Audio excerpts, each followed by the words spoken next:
Ray, okay na? Ako, babati na ng Happy Valentine's.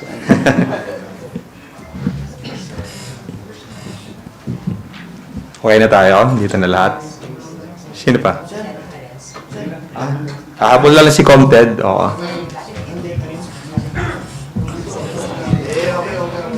Good morning, ladies and gentlemen. Thank you for joining us today for another press conference. We have some important updates to share with you guys.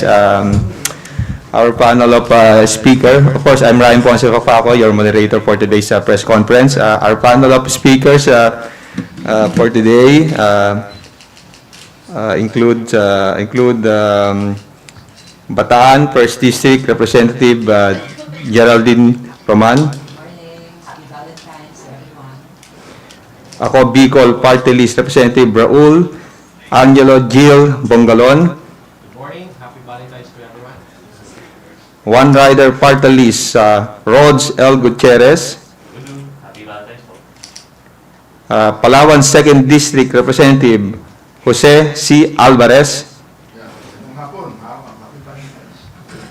And we welcome also the presence of Senior Deputy Speaker Aurelio Dong Gonzales Jr. from Pampanga. And of course, we will wait the arrival of Aklan Representative Tuderico Ted Haresco Jr. Okay. Thank you to our honorable members of the House for coming today. So before we open the floor for question and answers, let us allow them muna to deliver their respective opening remarks. Well, I'm not part of the panel, but always supporting our members, especially my fellow young guns.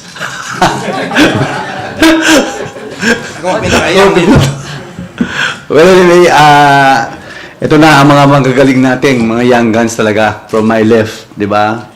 Kong Rhodes, Kong Jill, at saka si Kong Geraldine. Force, the veterans, businessman, at marami tayong matututuan sa kanya.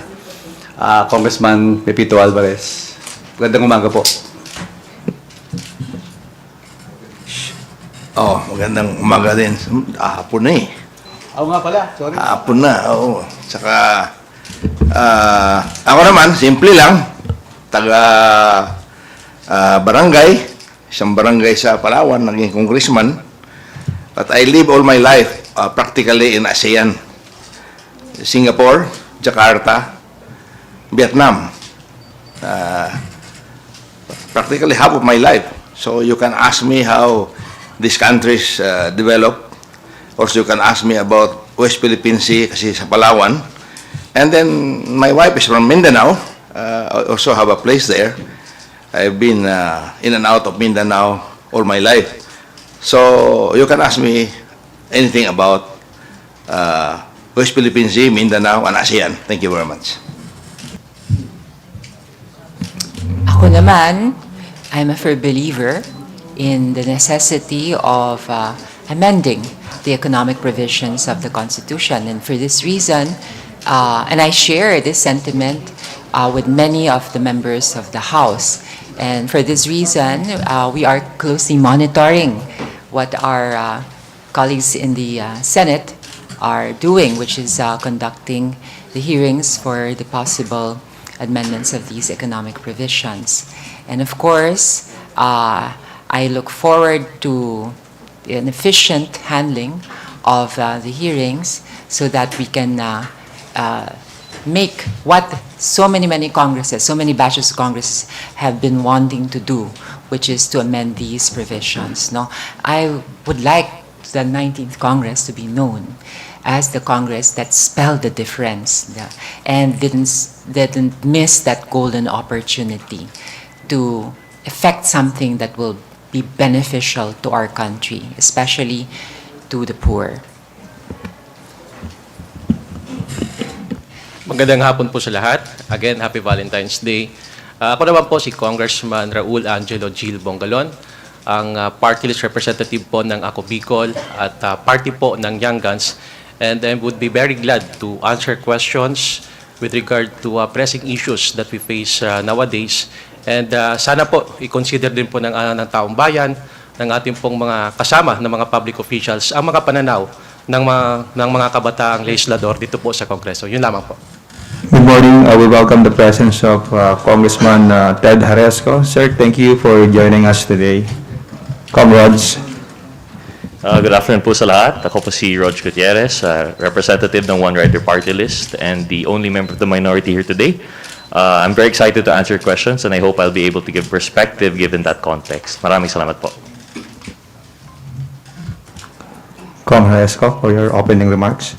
Yes, good afternoon po. Ako po si Congressman Ted Haresco. Good afternoon po. Ako po si Congressman Ted Haresco, Baclan, representing the 2nd District, including Boracay.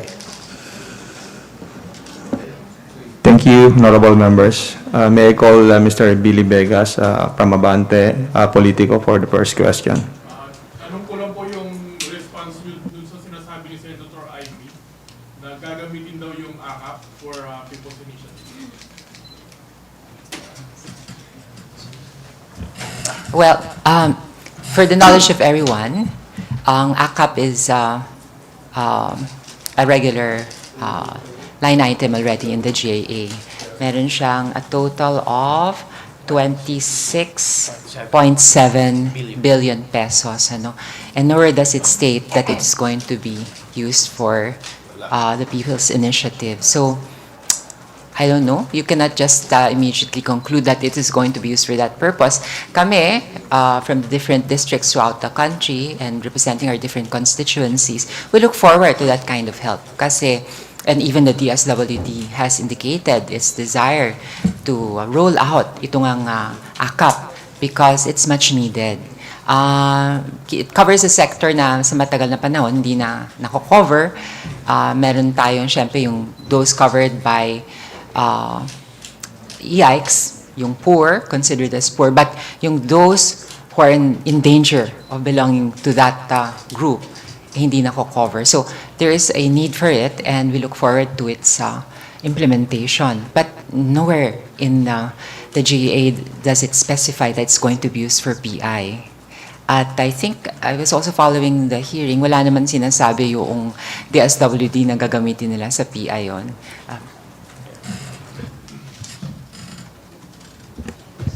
Dagdagan ko lang po yung sinabi ni Congresswoman Geraldine Roman na sinasabi daw po kasi itong AKAP o yung tinatawag na ayuda sa mga kapos ang kita program ay gagamitin po sa People's Initiative.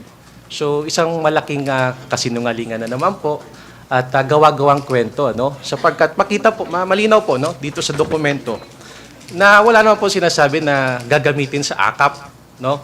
At yung programang ito, kay bago-bago, sisirain po, no, ng ating pong ilang sa mga senador, wag naman po sanang ganon, no? Dahil maganda po yung intensyon ng AKAP. Basically, para po ito sa mga low earners or mga minimum wage earners, dagdag ayuda po ito para po sa ating pong masambayan ng Pilipino. So, AKAP has full of good intentions at panawagan ko na lang po na sana wag pong bigyan ng pangit na kulay. Bagong programa po ito ng DSWD at para po ito sa mga mahihirap natin ng mga sambayan ng Pilipino. Yun lamang po.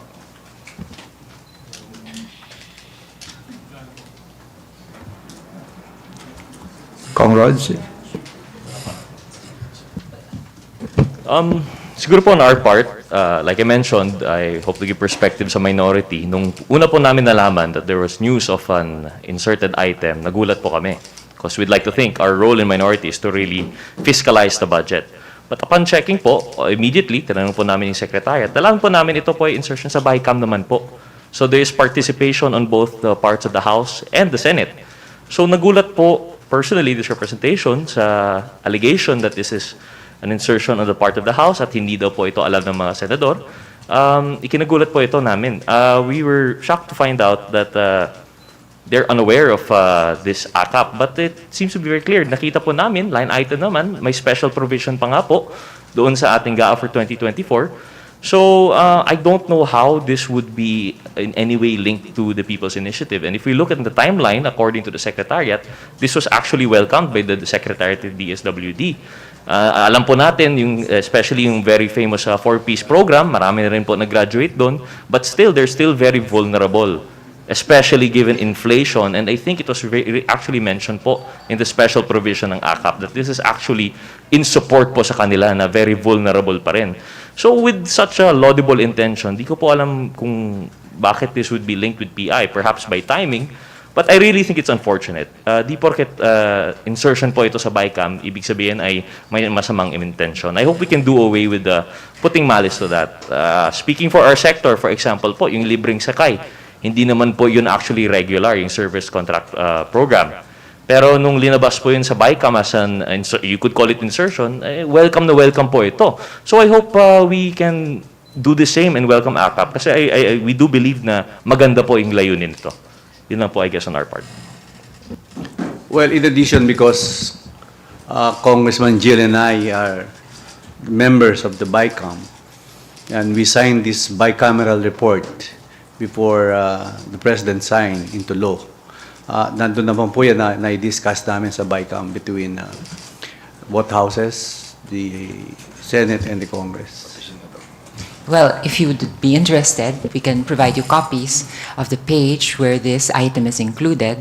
And it contains, I think, the signatures of those congressmen who participate in the BICAM, as well as the senators who participated. So just figure out for yourselves sino ba ang nagpirmahan dito. The members of the BICAM. The members of the BICAM. I can decipher some of the signatures, some I do not, but I think it's quite clear. I leave it to your discovery. This is my signature. Where's your signature? What's your signature? This is my signature. Where's my signature? This one. This one. This is my signature. And this proves that I have read the bicameral conference committee report and I understood the contents of the report.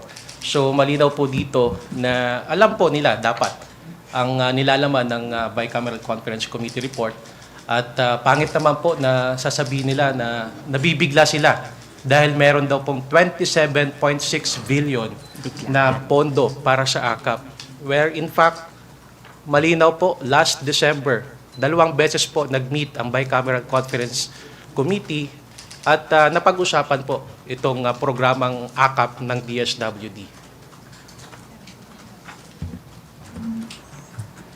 Do any of our panel members have additional comments to share?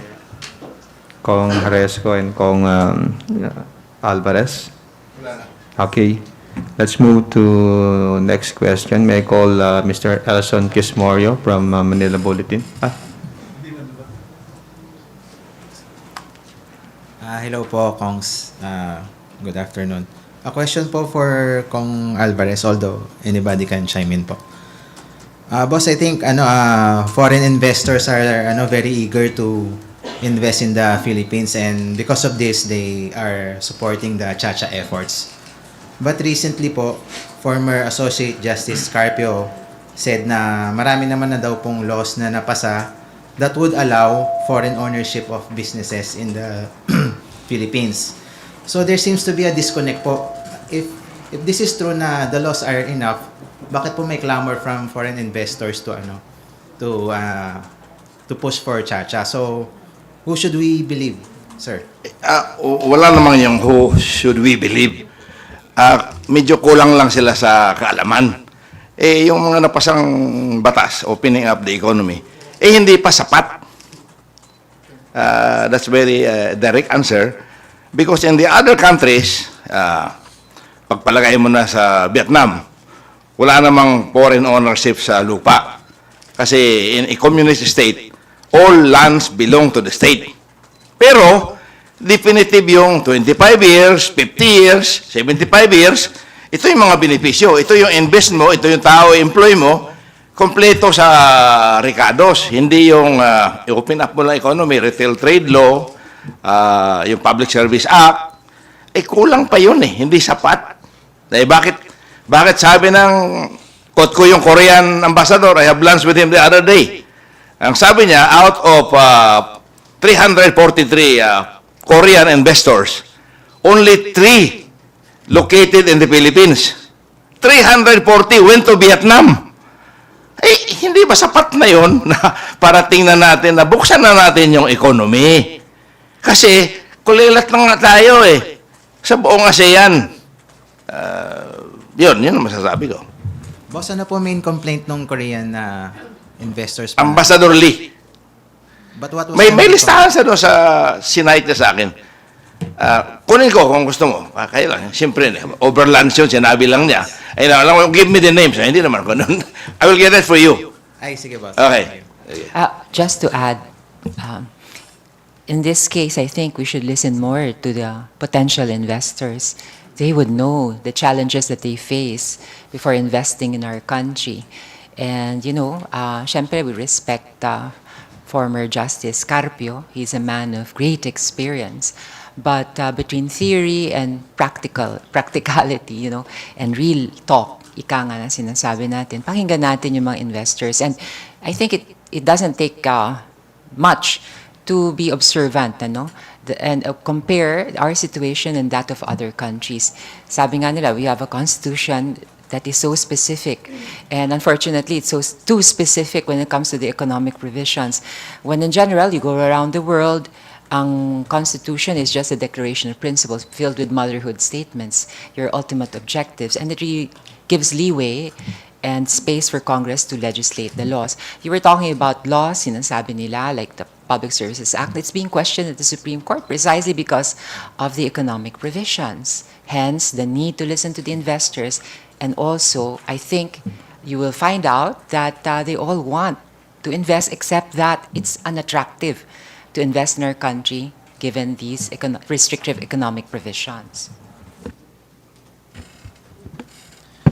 Well, with regard to that issue, what we have is a retired justice who is saying that we have already enough laws that would answer to these problems. But pakinggan ho natin yung foreign investors. Sinasabi nila we have restrictive economic provisions under the 1987 constitutions. Ibig sabihin, hindi ho sapat yung mga batas na ipinapasa ho ng Kongreso para na ma-encourage po ang ating mga foreign investors na magnegosyo sa ating bansa. Yun lamang po ang dapat na malinaw sa ating pong mga sambayan ng Pilipino na we have to amend the restrictive economic provision. It is now the best time to amend our fundamental law of the land. That would be all.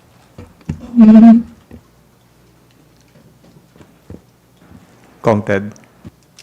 May I add, from the point of view of our ASEAN neighbors and Asian neighbors, in China, if I were a foreign businessman, I would just show the government a voucher, purchase voucher, and the government will give me the land, give me the capital, give me the infrastructure necessary, the electricity. For instance, this Filipino businessman has opened up 11 factories in China using just a simple ingredient, cornstarch. So, a manufacturer of OIC. Every factory that he opens, he's given $200 million. And he is charged every year 5%. That includes the cost of capital, given by the government and includes taxes. 5% lang po interest, pati taxes. So he has 11 factories and growing all over China. So that is how they welcome foreign investments. Look at the ASEAN neighbors. When we started ASEAN 1967, we were number 3 most prosperous country amongst our ASEAN neighbors. Since 1997, we were the last of the 5 founding members of ASEAN. Now we are third to the last. The last being Laos, second Myanmar. So sila po, Indonesia, Vietnam, Thailand, members of ASEAN, they have changed their constitution so many times. Thailand, 20 times sila nagkaroon ng constitution. Indonesia, 9 times. Malaysia, so many times. So they changed their constitution to reflect the global changing world. We base our assumption that if we open up the discussion on the Constitution, we break up our society. That is completely untrue. The U.S., it's a free economy. You can buy land, whatever. You can invest in whatever, wherever. That's the land of the free. But it seems to me, from the point of view of economics, our Constitution is for the land of the few. We don't have enough capital. We don't have enough technology. We don't have enough foreign entrepreneurship to participate actively in this global world. So that is why if we don't open ourselves to this debate about opening up the Constitution, we will be not only the laggard of ASEAN, but of Asia. Maraming salamat po. Just to add po na lang, no? We have nothing but respect, of course, to the good opinion of the good justice, the retired Justice Carpio. But in this instance, tama naman po yung sinabi niya that definitely the foreign investors are looking towards more laws to support accountability, anti-corruption, and there is some leeway in opening up the Constitution through legislative processes. Pero as we can see now, and as we've been trying to elucidate, it seems na kulang po talaga. And we look no further than the resource persons, yung mga foreigners po mismo talaga that appeared during that hearing. And what they were saying was clear, is that economic charter change, it sends the right signal to the foreign investors. So I think when we take a look between that opinion of that resource person, yung foreigner po, vis-a-vis yung opinion po ng ating mabuting justice, they're not necessarily contrary, but it really does it says a lot if we go towards the direction of charter change. Yun nga, yung sabi nga po nila, the right time for economic charter change was yesterday. If we're going to wait for further developments in legislation dun sa anti-corruption, more accountability, baka po umabot ng another 30 years. So, ang suggestion po talaga dun is have it in parallel. You start the economic charter change now. Ayun na po. Thank you, sir. SDS Dong, do you have Well, regarding lang dito sa AKAP, yung AKAP, siguro ngayon yung narinig, yun yung ayuda sa kapos ang kita program AKAP, and this is 26 point something billion.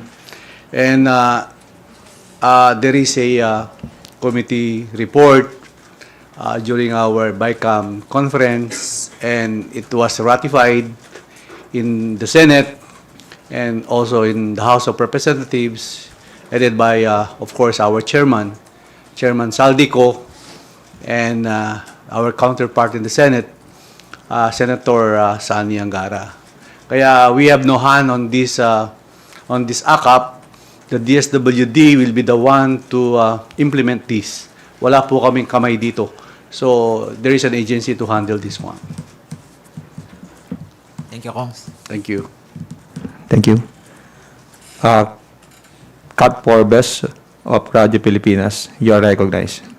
Good afternoon po, Kongs. 2 points lang po sa akin. Balikan ko lang po yung sa People's Initiative. Ito meron pong panibagong ang patutsada dun sa AKAP na kine-question, gagamitin sa PI. And meron pa rin po talagang insistence itong si Senator Amy Marcos to investigate PI. So ano po kaya magiging epekto nun dun sana sa baka pwede na tayong mag-reconcile sana yung Senate at ang House of Representatives? Hindi po ba parang ito yung balakid doon sa reconciliation ng dalawang kapulungan? And second po, baka hingan ko na lang po kayo ng Valentine's message po natin for our senators. Yan po. Thank you. You know what? Karapatan ng mga senador mag-conduct ng isang inquiry kung gusto nila. Pero ito lang naman ang aming humble opinion. Meron pa bang PI? Meron pa bang People's Initiative na nagaganap? Wala na, di ba? Malinaw ang COMELEC, hindi nila tatanggapin yung mga signatures. Nagsabi na rin ng Pangulo, hindi ito itutuloy. Walang mangyayari. So what's the point of all of this? So, ang nangyayari, tila baga, nagkakaroon ng insinuations about irregularities dito sa aming chamber, sa House of Representatives. Nababanggit na naman yung pangalan ng aming speaker. And to put it bluntly, hindi ito makakatulong sa interchamber relations. Because marami akong nakakausap ng senador, this has never happened in the entire history of the country. Ngayon lang nangyayari to. So if you insinuate that your colleagues, your co-equals na sinasabi nila, engage in irregular activities, tapos paparatangan mo pa na ang kanilang intention ay gamitin itong AKAP, na sila mismo, mga senador, ang pumirma at ninaprobahan during the BICAM ng budget, what does it say? Mahal ba nila kami? So you can tell me you love me, but if your actions do not prove that, anong tawag doon? Siyempre kami dito, we want to focus on the work. Let love win, ika nga. But when we say work, we look forward to efficient kind of work. Kaya nga sinusubaybayan namin yung how they conduct the hearings.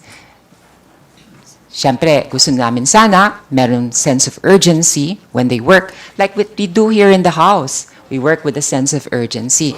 Kasi nga kami, sabi namin, we work directly with the people. We hear firsthand kung anong problema ng taong bayan. Alam namin na yung mataas na presyo ng kuryente ay maaring masolusyonan sa pagpasok ng mas maraming investors sa power sector, sa energy sector. Kaya nga lang, di pa pwede dahil merong balakid sa ating saligang batas. And when we know the solution is an amendment, and then alam din ng aming mga counterparts sa Senate na itong solution, and yet parang wala yatang sense of urgency na parang sinasabi nila, hindi. We'll be very diligent. We'll conduct it in a relaxed manner. Medyo nakaka-frustrate yun, di ba? So, kasi kami dito, sanay ako, SDS. Dito sa House kasi, pag sinabing gano'n ng aming House Leader, who is the Speaker, he's in charge. He tells our Rules Committee, kay Majority Manix Dalipe, o ito, priority to. Gawan nyo ng paraan. Gagawa namin paraan. If we have to work overtime, we'll do it. Hindi kami yung papabanjing-banjing. I'm not saying na gano'n ang trabaho ng mga senador natin. Nakita ko naman, they listen to everyone. But, you know what? Dito kasi, I've also spoken to many chairpersons ng different committees. We choose our resource persons, dapat relevant sa issue. We also allocate time. Hindi pwedeng only yung time, di ba? Pag na-address na yung isang issue, hindi na paulit-ulit. Oo. Tapos ngayon, meron ng pag-uusapang roadshow. Iikot daw sa buong bansa. Bakit? Re-revise na ba natin ang buong Constitution? Hindi naman, di ba? Ilan ba ang economic provisions, Kong Ted? Konti lang, di ba? O, 4. You need a roadshow for that. You listen, in this case, I think, the proper resource persons, we're talking about economic provisions, okay, let's listen to the fathers of the Constitution to learn about their intent. We listen to economists. We listen to potential investors. O, di ba, sapat-sapat na yon? And then you connect the dots and use your intelligence and put it to a vote. Pero roadshow, honestly. And also, it's a matter of efficiency. Sabi ko nga dito malinaw, who is in command? The Speaker. Meron tayong legislative agenda ng President. Out of the 20, ilan ang ating na-fulfill? 94%, right? Yes. Oo. Tapos sa Senate, ilan? 14? I don't know. Legislative bottleneck, much? O hindi naman, di ba? Wag sana. Ang kailangan natin, malinaw. The Speaker gives the command, majority floor leader schedules it. Sa upper house, like, who's in charge? Who's on top? Who's on bottom? Si SP Migs ba? O si Senator Joel? I mean, I'd like to find out. Please enlighten me. Kasi nga, it's for the sake of efficiency. I'm sorry. Ito ang nararamdaman ng marami kong kasamahan. Maraming problema ng taong bayan na masosolusyonan sa pagpasok ng mga investors sa ating bansa. Mataas na kuryente. When there's more competition, pababaan ang presyo. Pag mas maraming trabaho, giginhawa ang maraming pamilyang Pilipino. Ito na nga ang solution. What are we waiting for? Mag-roadshow muna tayo. Parang hindi naman yata pasok sa equation yung roadshow na yan. So, ang message ko lang itong Valentine's Day, show the love. Kung mahal mo ang taong bayan, you will not be too relaxed. You will work with a sense of urgency, efficiency, very important, and you will walk the talk. When you say you want to amend these economic provisions, if there is a will, there is a way. So, show the love and let love win. Yung question, yung kay Ano daw yung ating Valentine's message? kay Senator. Kung ako ang Senator, pakikinggan ko si Presidente. Because yun ang Valentine's gift natin sa kanya. Kasi this is for the country. Only economic provision. And that is very, very clear. Yun lang po. Salamat.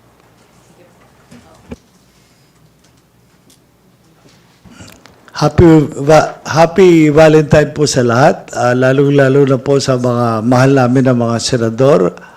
Magyakapan na po tayo. Ang akap ng DSWD ay para sa lahat. I'm sure ayakapin din sila ng DSWD. Tapos na po ang PI. Lalong-lalo na po sa Aklan, sa distrito ko, halos 51% ang sabi nila mag-i-initiate kami. So, hindi namin naintindihan na bawal ba sa konstitusyon na mag-usap tungkol sa mga amendahin sa konstitusyon. Let us have a healthy discussion. Ang sinabi nga ni Presidente of highest national interest. Kasi sinasabi niya sa buong mundo, sa kanyang paikot-ikot, we are open for business. Since the time of President Fidel V. Ramos, sinasabi nila sa 8th Congress, open for business. Pero pagdating ng investor dito, sinasabi ng Konstitusyon, we are close to business. So, open, close. So, kaya naiiwanan tayo sa pansitan. Kaya yung mga katabi natin na dating napakahirap, ang Vietnam, ang China, yung mga katabi natin, yumayaman ng yumayaman kasi pag sinabi ng leader open to business, pagdating sa kanilang mga bansa, open talaga sila. Pero tayo, kunyari open, pero pagdating dito, close. So, magyakapan na po tayo. We are open to a healthy discussion with our colleagues, the upper chamber. Sorry po, sundin ko lang po yung isang naging statement ni Kong Geraldine na sabi niyo po si Speaker in command po at lahat po kayo sumusunod. So, given na merong sinabing, merong pagkukumpara yung isang senador with the District Kongs and Party List Kongs, sa mga senador. Yun po ba yung difference ng Senate at ng House na pag ang speaker nagsalita, merong command, sumusunod ang lahat. Pero parang ang Senado, kalat-kalat. Please. Can you ask that to Senate President Biggs? Who's on top? Who's on the bottom? Hindi. I don't think the number of votes has something to do with working as a team in the Senate. I think when they approve RBH 6, I think that was clear already that majority of the senators also want amendments to the economic provisions. So they should be consistent. I would like to believe that they're consistent in their beliefs and they're very sincere in their work. But if the intention is, and I'm not saying it's their intention, is to delay the bill and let it die a natural death, nanghihinayang po ako eh. We have this very golden opportunity. Para bang now or never na. Totoo na sa kasaysayan ng Kongreso, ngayon lang umusad at nagkaroon ng diskusyon, which is a welcome development already. So if we do not seize this opportunity, sayang na naman. And ang gusto ko lang sanang parating sa taong bayan ay ito. Maganda po ang amendments na economic provisions. Maraming pong problema kasi hindi naintindihan din ng maraming tao, Kong Ted, Kong Rog, Kong Bongalon, SDS Gonzales, Congressman Alvarez, na maraming problemang pang-araw-araw ang maaring masolusyonan sa pag-amyenda ng mga economic provisions. So, pag hindi pa natin na-seize ng opportunity na to, I think we should also be held accountable to the Filipino people. People should know and be made aware if their legislators have delivered on their promises to legislate for the benefit and for the good of the entire country. And let's not demonize charter change. Just to add po siguro, no? You mentioned the comparison, and of course, what you remember, at least dito sa amin, I don't know if it's biased, the infamous apples to oranges. There was a comparison of votes po, no? And they were talking about disenfranchisement. But when it comes to work, when we're talking about yung who, like you mentioned po, no, the Speaker or the Senate President, how it comes to work, it's not disenfranchising voters natin. Pantay-pantay po yun, they voted us into power. Let's put those votes to work. I think it would be a bigger disenfranchisement na whether or not national yan or local kapag hindi po nagagawa yung trabaho natin. And this is what's before us now. Sabi nga po ni SDS Dong, the President already said that's the directive, it's going towards charter change. Let's get to work na lang po. I guess that's our message here. Well, on my part, with regard to the People's Initiative, wala naman po tayong napapala doon sa investigasyon. In fact, yung programa nga, bago-bagong programa ng DSWD, binibigyan nila ng pangit na kulay. So, why don't we start the debate on the economic reform? And me, as a first-termer and a neophyte member of the 19th Congress, I want to be part of this historic constitutional reform. I'm 32 years old. Our 1987 Constitution is 37 years old. Kung yung mga camera nyo nga po at cellphone ina-update nyo, yung Constitution pa kaya? And malinaw naman po sinabi ng Presidente, let's stick with the economic provisions. So kung sinabi po ni SDS Dong na listen to the President, ako naman po siguro, listen and follow the President. So siguro ang Valentine's message ko na lang po sa ating pong mga counterparts sa Senate, total, nandito naman po si Kong Geraldine Roman, love wins, but we will never forget.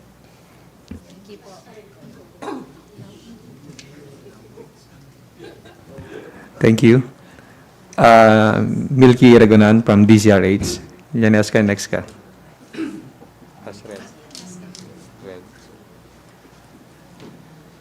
Rosalie. Good afternoon.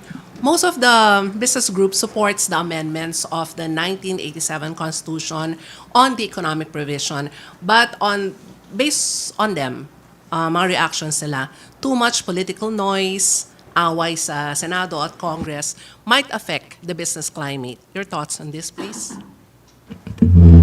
Definitely, it's not good for the country na nag-aaway o may rift sa both chambers, ano. And as I said, message ka namin, show the love, and love should win. In fact, so let's get our act together sa upper house, o sa Senate, at saka sa House of Representatives. So really, the ball is on their side of the court. We have already indicated our support, and we're firm in our belief. And we have shown our determination. Now it's the Senate's turn to show its determination. And that can only be proven if they work with efficiency and with determination, as well as a sense of urgency. Limited po ang time natin. So, dapat medyo magtrabaho po sila, i-double time na nila. At mag-ano na tayo, what is unnecessary, let's do away with it. Personally, I don't think a roadshow should be necessary as, roadshow. If you need an information campaign, you can conduct it in other fora and parallel means. But dun sa loob ng committee hearing, siguro mas maganda pakinggan yung sinabi na natin na mga other legislators, the economists, followers of the Constitution, potential investors, and all stakeholders. Pero yung iikot ka pa sa buong bansa, bakit? Babaguhin na ba natin ang buong Constitution? Amendment lang naman po to, hindi to po revision. Bilang isa sa mga super seniors dito sa Congress, at saka baguhan ako dito. So yung fear na mayroong changes doon sa form of government at saka term limits, I can guarantee you na magmula nung nandito ako, nung pa ako bilang congressman, wala akong narinig na pinag-uusapang term limits o changes sa form of government. Kaya take it from me na ginagarantiya ko na wala. But being super senior, sinabi ko nga, I cannot wait forever. Di ba? Umikot na ako sa ASEAN, time is up. Kailangan gawin na natin. At saka, avoid na natin yung medyo madaming patutsada. Wala nang siraan dahil we just work for the common good. Tingin ko walang mapipinsala at saka walang pipigil sa atin basta we work for the betterment of the country and our people. Thank you. Siguro po to add to that, I think what we're trying to show the investors now is that like there was a statement, we believe that we're now in the constructive phase. Siguro wala na po yung political noise. On the issue kasi dati, the PI, although there was a question po kung may napala doon sa inquiry, but as of now, hindi na po PI yung pinag-uusapan. So we're really just on RBH 6, and this is really purely on the economic provisions. So with the recent development also, very clear yung message of the President on the Philippine Constitution Day, we have a set direction. So we would like to think na there would not be any more political noise. So with this one message that we are now coming across to our foreign investors, that we are opening, unlike Chacha the dance na back and forth, I think we're now moving forward. So we'd like to think po na klaro na yung message natin. Nag-move on na. Thank you. Yes, we understand very much the political noise that some senators need to do. Malapit na po ang May 2025 election. So, naintindihan po namin. Pero bilang isang senior din, kasama ni Congressman Alvarez, during my time when I was in UNCTAD ITC, when I went around ASEAN, when I went to Bangkok, the first bakery in Bangkok was Filipino-owned, Goldilocks. The textile industry was initiated by American GI. So when I went to Indonesia, everybody said, "Oh, you're Filipino. Oh, very good. Kulang na lang lumuhod sila at saka magbawa at saka tuwa-tuwa po sila. The Filipino was well known in Asia as providing the top management expert because of our highly educated English-speaking workforce. We pride ourselves as the gateway of Asia.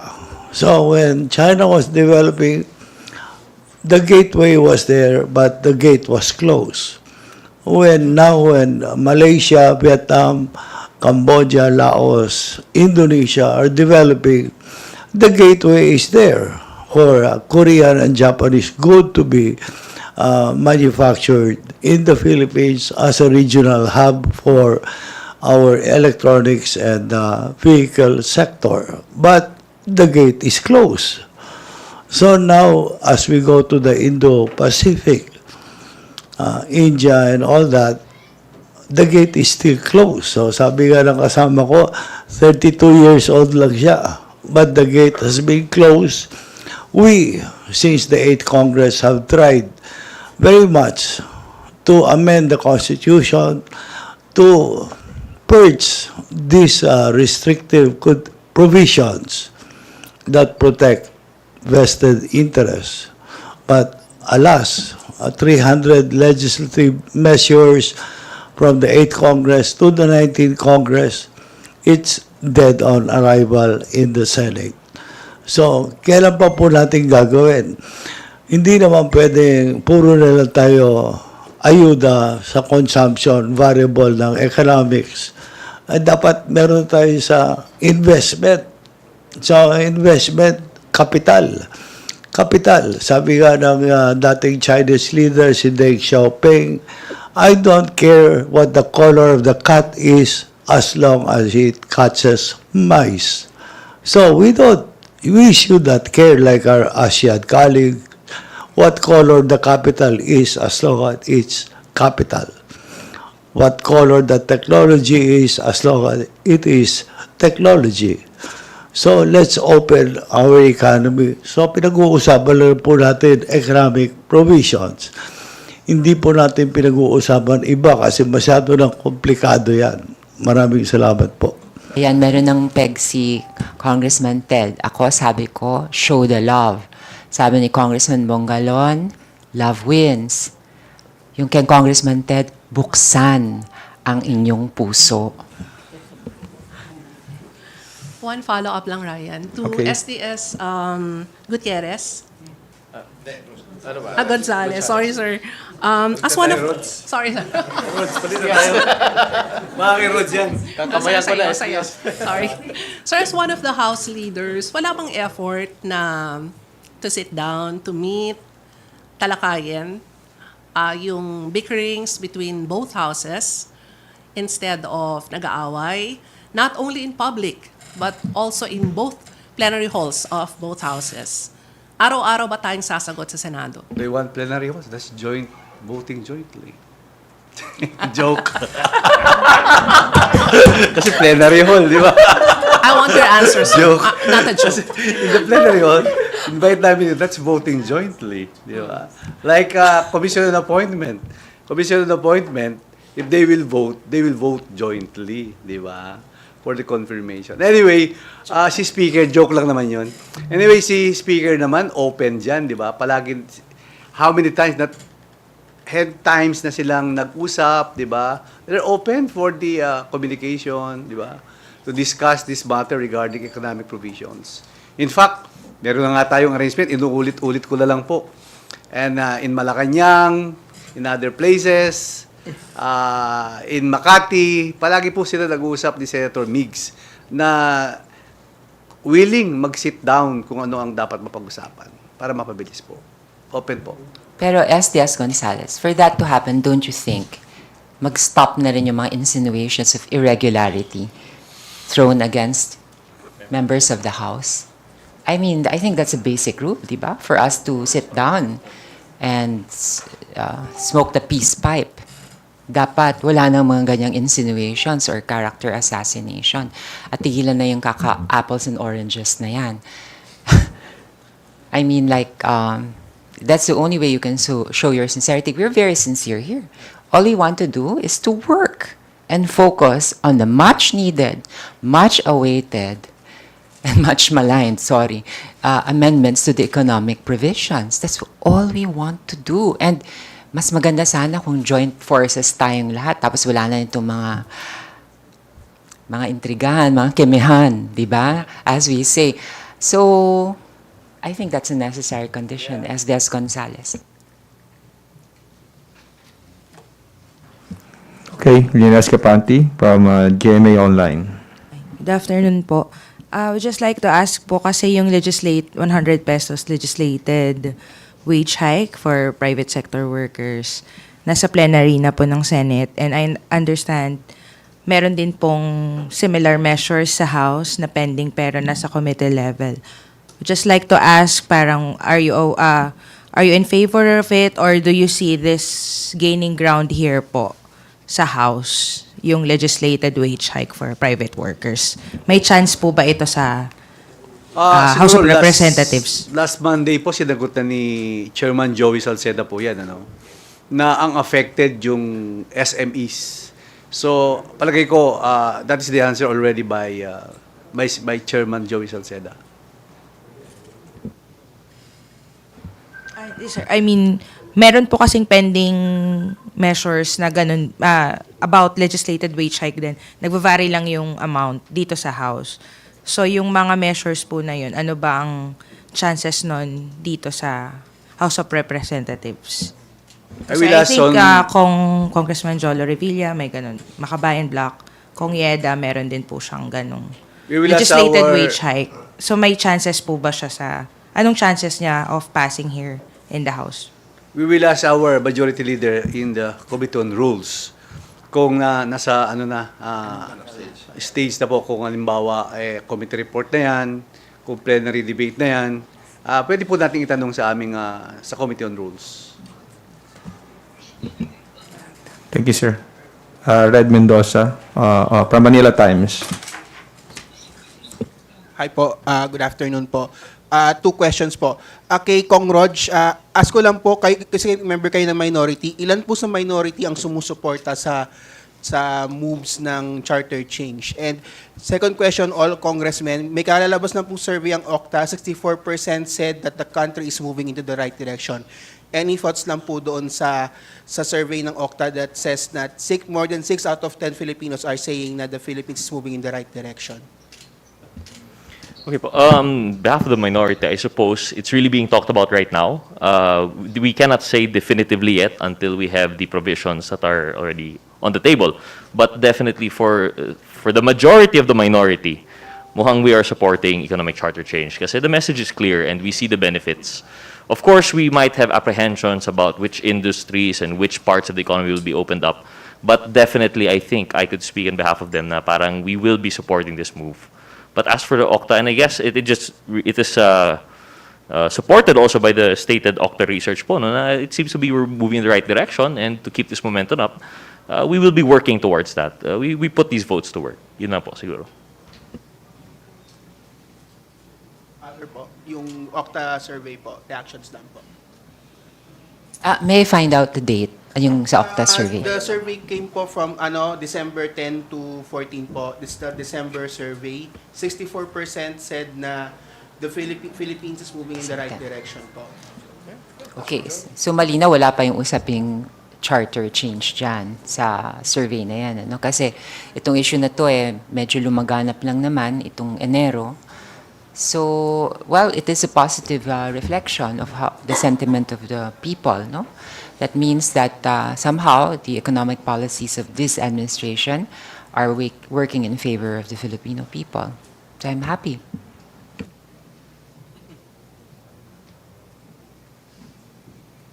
Again, I believe that's a false positive because every time that we have a new president, the new president would always go around the world and try to look for investment. So, and then now, we have a super majority. We have a president who had, 58%, 58.1% of the popular vote compared to other presidents, 39 like ERAP, 23 like FBR. So, we seem to be moving in the right direction. But is the economy moving towards upper middle income bracket? No, we are not, we're stuck in the middle income bracket. So for the future generations, we need to have enabling policies to sustain the creation of jobs, industry, manufacturing, and so on and so forth. So politically, we are moving in the right direction. We have a common vision. But economically, we seem to be stagnating. Thank you. Thank you. Let us recognize Rosalie Cos of UNTB. Good afternoon po everyone. Apart po sa AKAP program issue na lumabas po sa pagdinig ng Senado kahapon, nabuksan din po yung issue na lumalabas ayon kay Senator Bato de la Rosa na hindi po ang pirma ang humihingi ng suporta sa House leadership but it's the other way around. Ang House leadership daw po ang humihingi ng suporta sa pirma. Any reaction po?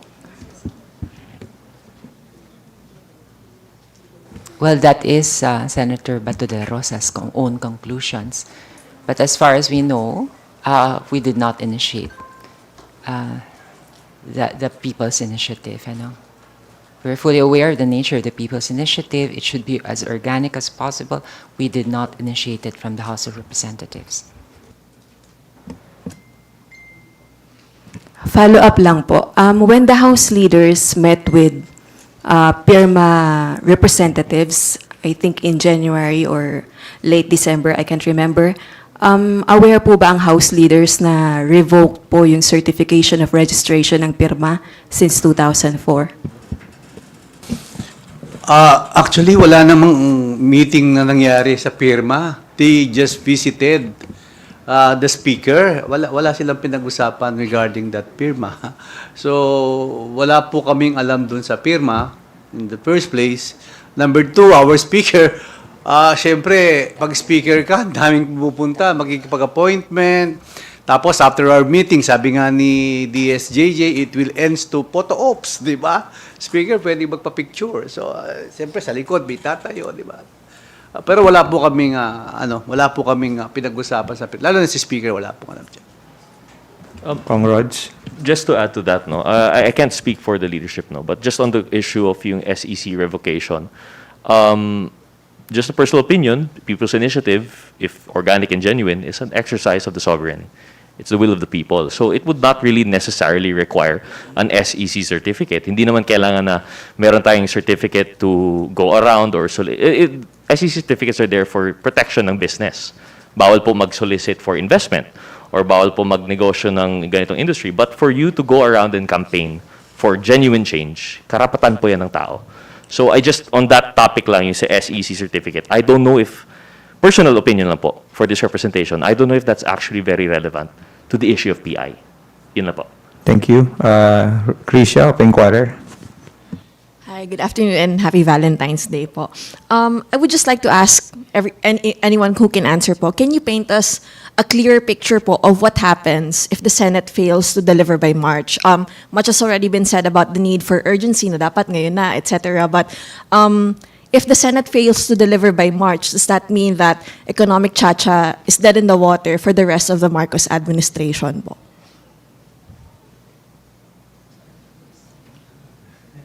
Well, this much we can say. If it ends, it's only delivered by October, it's as good as dead because filing na.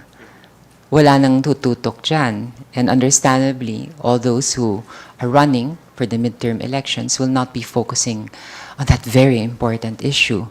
And this will also happen. We will be held accountable by our constituents. And people from our respective districts will be asking us, ano po nangyari dun sa napakagandang oportunidad baguhin ang ating ekonomiya para mas marami pong investors, para mas maraming trabaho, para bumaba ang presyo ng kuryente, ng tubig, para po kuminhawa ang maraming pamilyang Pilipino. Ano po nangyari? This much I can say. We did our part here in the House of Representatives. So the question is, can they also say the same about the Senate? Siyempre, midterm elections yan. Tatanungin na naman kami mga congressman, Sino ba po ba palagay niyong boboto naming senador? Diba? Kasi they never ask the senators sino bang congressman iboboto eh. Kumbaga, kung merong influencers sa mga iba't ibang distrito sa buong bansa, tayo yon. Actually eh, kasi natural byproduct yan ng aming direct engagement with the people. And I firmly believe in accountability. Diba? If you don't walk the talk, that means you were never sincere. Sinabi mo, mahal mo ang tao, mahal mo ang kanyang kapakanan, pero hindi mo naman pinakita. O, di magkaalaman na tayo. So, ano lang yan, friendly reminder na kailangan efficient tayo, expedient. And, walk the talk, show the love. Thank you. For the last two questions, Big Samintak of Net25 and Marian of TV5.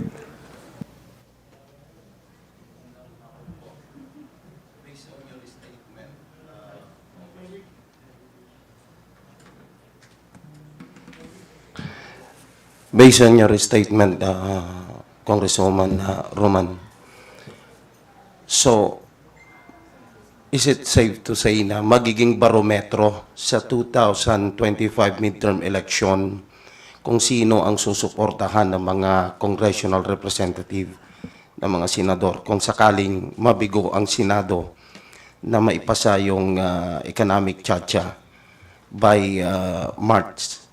I didn't say that. Ang taong bayan pa rin ang humuhusga. Sila rin ang nakakapag-isip. Pero syempre, tinatanong nila rin kami. Syempre, ayaw rin naman namin magsinungaling sa aming mga constituents. Kung sa pakiramdam namin hindi naman naging very sincere dito sa pagbabago ng economic provisions, sasabihin namin kung ano yung nasa kalooban namin. Ganun lang naman yun eh. Kailangan tapat din kami sa aming mga constituents. Surely, they deserve no less than that, right? Maging tapat kami. Last question from my end. Sa kabila ng nagsalita ni si Presidente, tapos na yung People's Initiative, nagdesisyon ng COMELEC, tapos na yung suspendido yung proseso ng People's Initiative. Ano sa palagay ninyo na dahilan ni Senadora Amy Marcos? Bakit ayaw niyang tigilan yung People's Initiative? Eh, bakit hindi siya ang tanungin ninyo? Diba?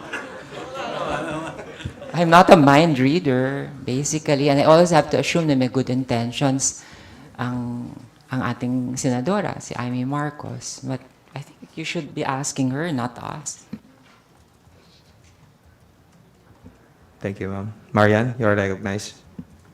Good afternoon po. Isa po sa kinaiinis ng mga senador is yung pagmamadali po ng mga kongresista na itulak na nga po itong charter change. Kong Geraldine Roman even said na sinabi po niya na you're discouraging nga po yung roadshow, no? So, si Senator Grace po, who authored the Amended Public Service Act, said, kung dumaan sa butas ng karayom ang 86-year-old Public Service Act, mas lalong kailangan nating masuyod ang pag-amyenda ng ating 37-year-old na saligang batas. Your comments po. I think the status now of the Public Services Act is they're questioning its constitutionality at the Supreme Court, which only proves that we really have to amend the economic provisions. Of course, we're not saying that you should work,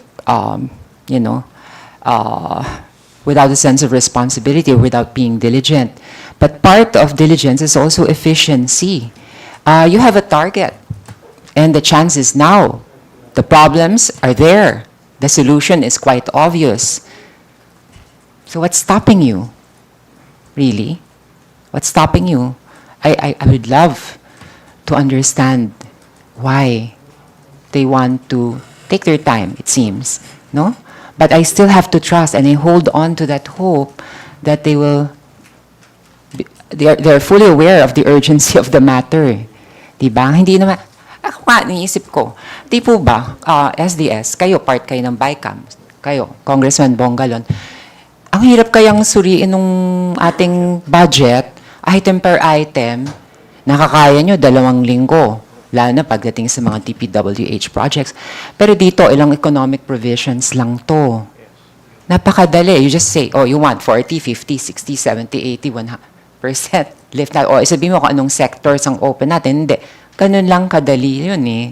I'm not saying it's an easy task. Pag-uusapan natin, makinig tayo.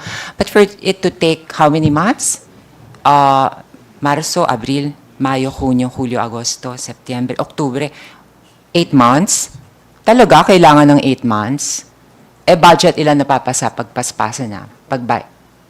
Kung bonggalon, how long does it take sa budget? Well, the committee budget deliberations will last for more than a month, and then it will be transmitted to the Senate for their own deliberation. And the bicameral contingent will meet at least 1 week, to be exact.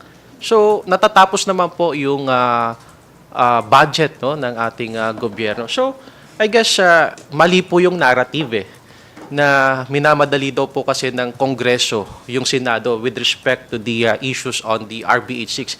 In fact, as early of 2023, nagkaroon na po ng diskusyon dito sa Kongreso. Ipinasa po namin ng sometime in March yung resolution of both houses number 6. Itrinansmit po sa Senado. Ngayon, ang tanong, sino po yung hindi umaksyon? Tapos na po sa party namin. Tapos sasabihin namin na minamadali namin yung Senado. Parang mali po yung narrative. So, sila po yung nagsabi na March, no? So, ngayon, sinasabayan pa nila ng investigasyon. So, why don't we focus the discussion and the deliberations on the RBH6?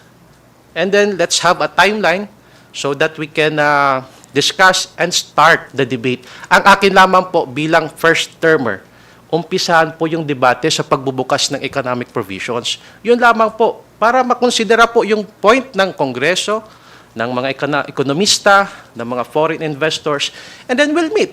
Pag-usapan po natin. At the end of the day, taong bayan pa rin naman po ang magdidesisyon kung papayag po sila dito po sa pagbabago ng konstitusyon. May I add, it only becomes complicated or too complicated when the questions are unclear. But we already know what the issues are, and they're quite specific. So it's just, moving in one direction or another, kung ilang sektor yung bubukas o hindi. Pero status quo, parang na yun, parang unthinkable na yun and unacceptable. Kasi parang wala nang pagbabago, ganun na lang. Natutuwa nga kami na kahit papano na pag-uusapan for the first time in the history of this Congress. At kahit papano, hindi sinasadya, nakatulong yung sinasabing People's Initiative. At least, the discussion was, we started the ball rolling dito sa Senate and then the Congress, kahit nga may konting rift, pero at least we're talking about it. Pero now, let's focus na on real work. And I believe may kakayahan sila na gawin ito. And just to add, for context, I wouldn't really say na minamadali po ito, no? Kasi I'm pretty sure these are just the same questions in a new context. For the greater part of 4 decades na po, the question of constitutional change has always been, it's been since every administration, since President Ramos, naging question na po ito. So it's not like the questions are new. Economic chacha has always been talked about. So it's all a matter now of basing it now in the context of 2024. What is it that we need? So with old questions, new context, I don't think it would be fair to say that it's being rushed. But what we're trying to say here is what is vital now is the golden opportunity. This is the closest, I think, that the Republic has ever gotten to charter change.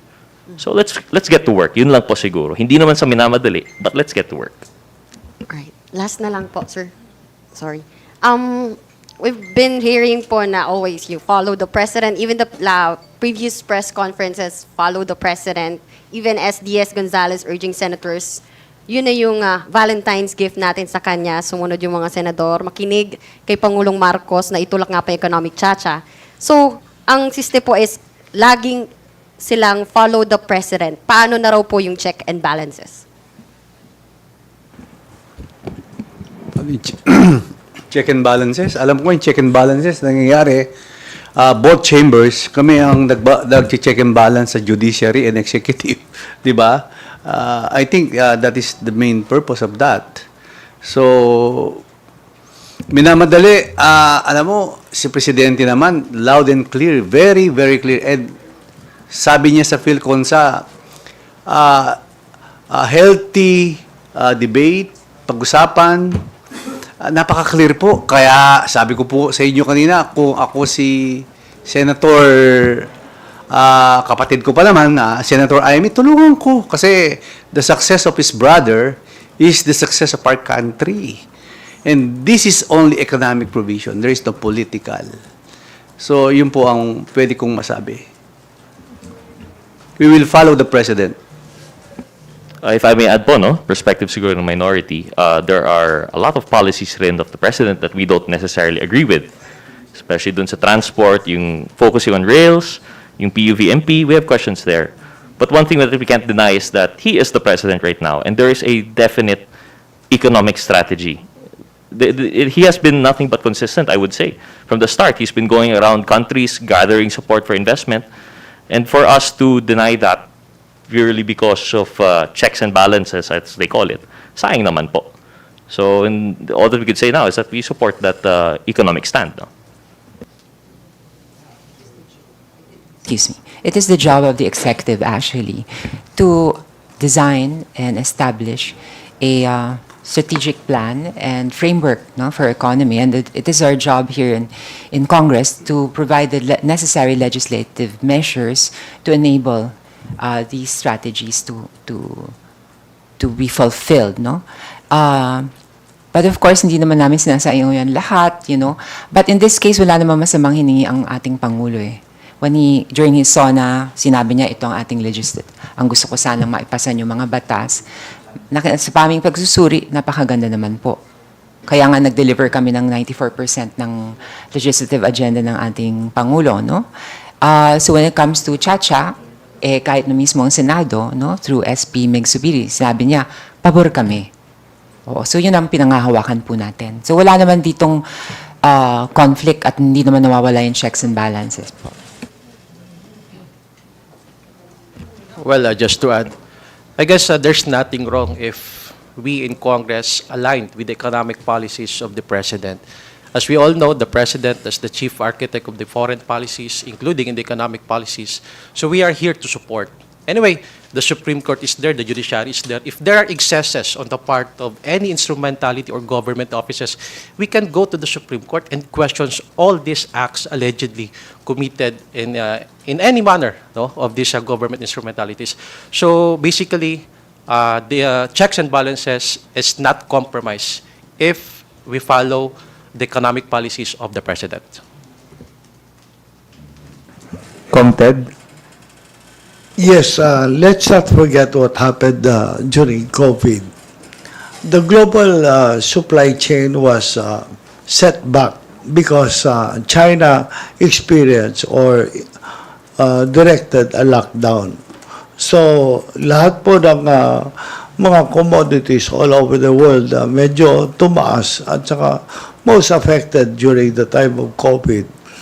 Our economy contracted almost 16.9%. So we, amongst ASEAN, suffered the most. More than even, in my analysis, more than even World War II. So, ang ibig po sabihin, dito sa ating ekonomiya, ay we are more or less reliant on our own domestic economy. So, the Western world saw this political direction of China that easily China can disrupt the global supply chain. So thousands of factories are relocating themselves to have some redundant supply in parts of Asia. At that time, 2021, they were considering two countries, Vietnam and Philippines. So, sabi nga ng kasama ko si Congressman Alvarez, unfortunately, they chose Vietnam. So, we are now faced with opportunities where we have an aging economy in Japan, Korea, and some parts of Asia. So, we have an educated workforce. So, as a businessman, I would put my factory in the Philippines because there is educated workforce that is English speaking. So instead of putting it in Vietnam where I have to say AIAOO, I will just put it in the Philippines. But there are rigidities in our economic framework that perversely pointed towards some protectionist nationalism. So, nagmamadali, hindi naman po. Opportunities, as my colleague said in the minority, hindi po kami nagmamadali. Since the 8th Congress, tinutulak na po namin yan. 19th Congress na kami. So, tinutulak na naman namin yan. Buti na lang po ang amin House leadership are one in mind about pushing for this another golden opportunity to usher in a new era of growth and development in our country. Thank you po.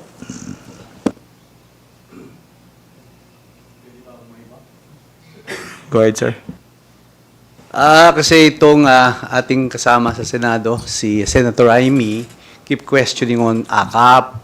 So, itong 26.7 billion, so siguro maraming mga releases ngayon, pinapadala sa akin. I just would like to read the portion of my press release para alam lang po ng tao.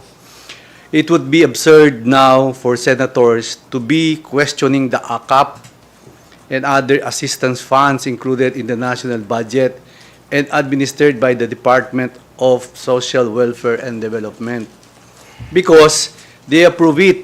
In fact, Senator Amy signed this committee report, this BICAM. They are stopped from speaking against or criticizing what they have approved unless they tell us now that voted yes without reading the budget, or at least the conference committee report, which is a summary of the outlay.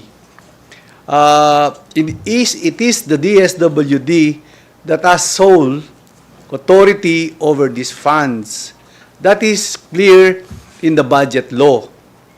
The amount of 26.7 billion appropriated herein under the Ayuda sa Kapos ang Kita program shall be used to implement and provide assistance to minimum wage earners falling under the category of low income that were severely affected by rising inflation.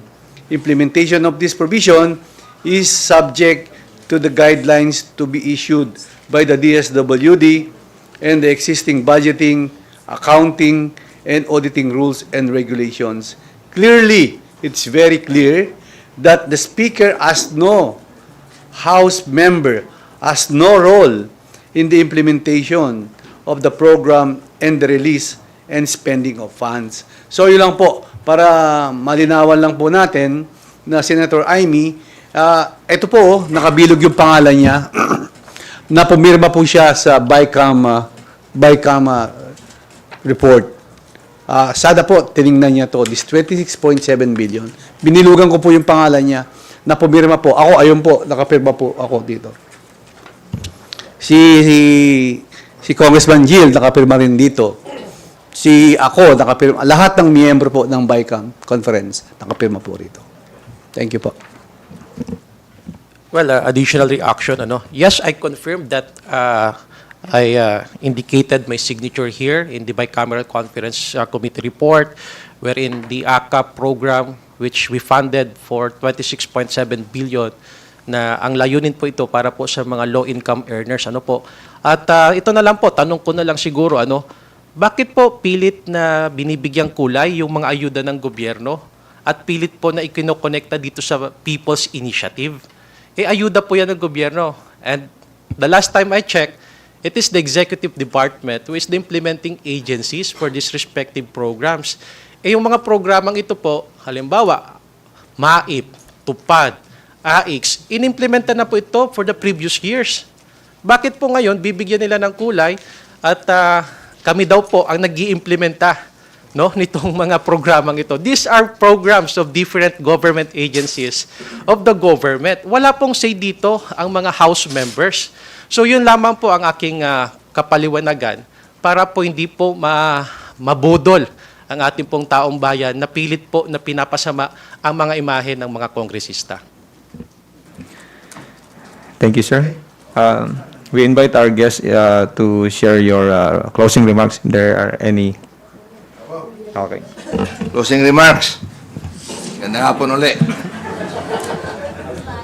Kunting kwento lang. Philippine economy is based on our own consumption. 73% of our economy is food. Okay? Yeah. Bakit nagliliparan yung mga kababayan natin magtatrabaho sa labas? Kasi walang mga, so to speak, mga industries dito kung saan nila mapapractice yung kanilang expertise. Ang katanungan, napapanahon na ba yung charter change? Yes, napapanahon na. Ayaw nyo ba magbalikan yung ating mga kababayan sa labas? There are more than 7 million Filipinos abroad, workers, high-level workers hanggang sa low-level workers. Merong another 7 million mga permanent residents sa labas. Ayaw ba ninyong magbalikan yan dito? Now, ang nananais namin magawa, makontribute para dito sa economy natin, mabago, ay at least ibalansin natin. Gawin nating 50% industry. Ano ba yun? Yung foreign investment. Nandun ako sa Vietnam nung meron silang tinatawag na Doi Moi reforms in 1986. Kitang-kita ko, sariling mata ko. In 1989, kami ang pinakaunang car industry assembler doon sa Vietnam. Hanggang tuloy-tuloy in Vietnam, hindi ka pwedeng mag-convert ng rice land doon. Dadaan ka muna sa People's Committee sa particular locality hanggang sa parliament kung mag-convert ka ng isang rice field nga gawin mong industry. Ngayon hindi na because of the Doi Moi reforms, mayroon silang mga definite industrial sites. Yun na nga, naiiwanan tayo. So, ang masasabi ko lang na napapanahon na itong, I will repeat, economic chacha para mangyari yung nangyayari sa ibang mga ASEAN neighbors natin. Yan lang ang pakiusap natin sa ating mga senador na at least look at it objectively. Ano ba yung nangyayari sa ibang bansa? Pwede bang gayahin na lang natin para mangyari sa atin para tayo lang sa ASEAN ang pinakamaraming workforce sa labas eh. Well, it's an honor also na marami tayong workforce sa labas. But, di ba nyo medyo maawa sa kanila? Karamihan sa kanila hindi doon aklimado sa kung saan sila naroroon eh. Naghihirap sila. Kasi hindi naman lahat doon engineers, hindi naman doon high-level managers, majority pa rin yung medyo mabababa ang trabaho. So, pag nabigyan natin ng trabaho dito, yan magbalikan lahat. Yan lang naman. At saka, bakit ako nagmamadali doon sa economic charter change? Siyempre, gusto ko rin maging part doon sa 19th Congress na nagsusumikap para gumanda ang ating ekonomiya na hindi lang tayo consumption-led economy, kung hindi investment-led economy like Vietnam, Thailand, and Indonesia nowadays. Maraming salamat. Thank you, Mr. President. Mr. President, because he is our president, I'm from PDP. PDP po ha, PDP president Hindi po ako siya. ha? nagsasalita na PDP. President. Hindi po. Nagsasalita ako, congressman ng 2nd District ng Palawan. Kasi naiiba naman yung iba eh. Di ba? So, PDP president. But, PDP. ginagamit ko po yung pakiusap na para buksan natin ang economy para marami tayong trabaho rito. Hindi ba tayo proud to be Filipinos na daming trabaho rito? Buksan natin ang ating industry. Maraming salamat. Thank you, Kong Pipito. Well, ako naman, in closing for this press conference today, Nagpapasalamat ako sa sa ating kasama sa Senado, at least dinidinggin na nila itong RB AICS. Number 2, our Speaker Ferdinand Martin Romualdez always listens to our President. When we have a meeting with the President, sabi niya, you write a letter to Senate President Mix. Alam mo, walang isang oras, ginawa niya yung sulat ni Speaker. Kaya is hopeful na sana maipasa na po itong economic provisions na dinidinig ngayon sa Senado. So, yun lang po. Maraming salamat, and I'm supporting this my fellow young guns na thank you. We look forward to the efficient, diligent work to be conducted by the Senate with regard to the amendments of the economic provisions of our Constitution. And we hope and we trust that they will deliver on their promises. Santabi na po natin yung ating mga bickerings. Really, it's quite petty, no? And let's show the love to the Filipino people on Valentine's Day. Let love win. And let's open our hearts and the our economy to our much-needed investors. Yun lang po. Thank you. I would like to thank everyone for this best opportunity, no, to listen to the perspective of a young legislator. We are part of the Young Guns, and hopefully we can be also part of this historic economic change or constitutional reform in our present constitution. Me, as a first termer and a neophyte member, ang gusto ko lang po ay mayroong pagbabago at makakabuti po sa ating bansa. Yun lamang po. Thank you for this opportunity. I hope we were able to clarify some of our stands. Siguro as a last message, Happy Valentine's sa atin lahat. Naniniwala pa rin ako sa forever. Naniniwala ako sa forever in the institution of the House, in the institution of the Senate. I understand all parties here. I do believe all parties here, they're coming from a good place. Pero siguro paulit-ulit na po ako dito. Paulit-ulit na. Golden opportunity. Let's get to work. Yun lang po. Thank you. Happy Valentine's po. May I again greet our colleagues in the Senate, the upper house. We of the lower house, isang bahay lang po tayo. Tama na po sana, magyakapan na tayo. 35 years na po, globalization. All the countries beside us in the Western world, globalization, free flow of trade and capital. Tapos na po ang panahon ng nationalism. Matagal na po yan, panahon pa ni Mahoma yan. Tapos na rin po, ang resulta ng nationalism ay dahil po sa colonialism. Ngayon, globalization na po tayo. Buksan na po natin ang ating ekonomiya. Maraming salamat po. Again, thank you to all our honorable members for joining us today, and to everyone for your participation.